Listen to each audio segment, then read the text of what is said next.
The home screen pulls everything together into one central dashboard.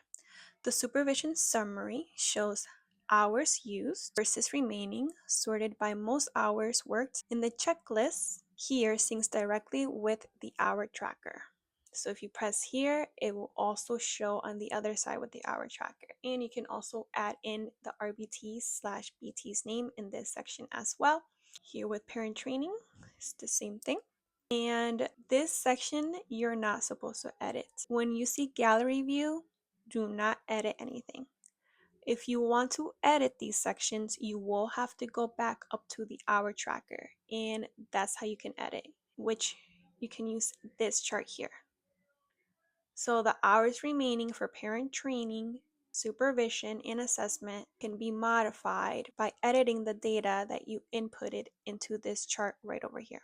But as previously stated, you can edit this chart here by clicking the check marks when you do supervise the client or when you conduct parent training down here. You can also change or add things in this column as well. Treatment plan. Now this has a little bit more stuff that you can do here. So we have upcoming reauthorization. This is a summary of the chart that is in our tracker. Once again, that chart comes from the information that you put in here that also shows up in the assessment billing over here, as well as over here. So if you did not fill out this section over here, it's not going to show up in that tracker until you fill it out. So the information that you see here needs to be filled out in the chart that I just showed you. So these clients, we already filled those out. So that's why it's completely filled. And you can see all the information here.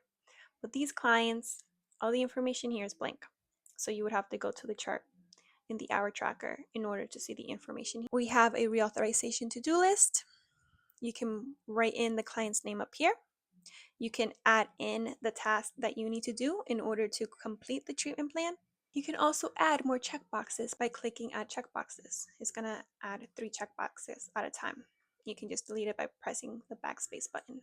And then once you completed an item, you can just check it and it's going to cross it off for you. We have a calculator for a unit conversion.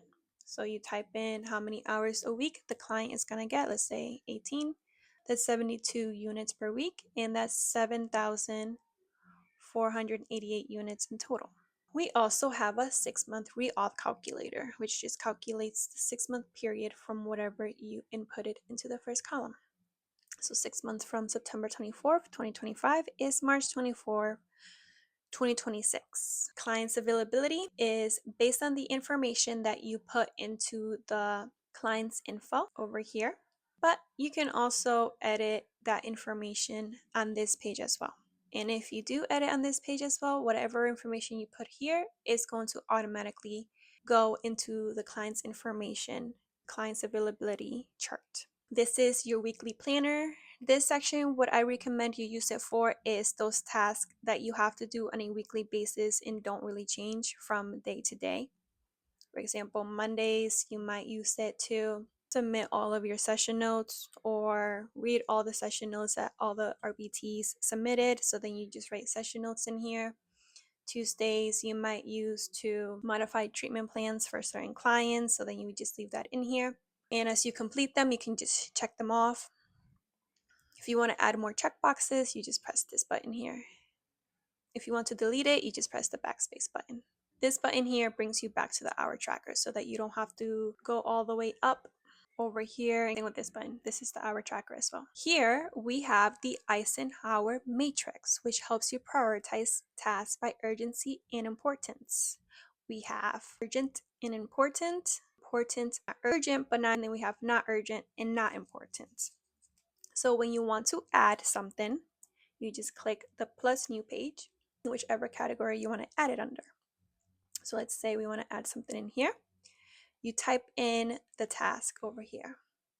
Submit all of my session notes. And if it's for a certain client, you just select the client that is for. You can either put not started yet, in progress, or done. If you press done, it's going to take it out from here and bring it to this tab. You can also add a due date. So let's say that this stuff needs to be completed by the 23rd. And the order that each category is listed is by that whatever is due the soonest is going to be at the top. And you can delete things by clicking the three little dots in the trash can. You can also make boxes from different categories. So if it's no longer important or not as urgent, you can just drag it and bring it here. There's also different views. So we have list view. So here we can just delete these things because there's nothing here. But here, submit all of my session notes. We have a calendar view as well, and it's listed over here. Once it's completed, you can just put done, and it will show here, and it's no longer here because the items that are in this section are items that are not completed yet. And that's the home screen. Everything summarized in one place so that you can manage your caseload efficiently.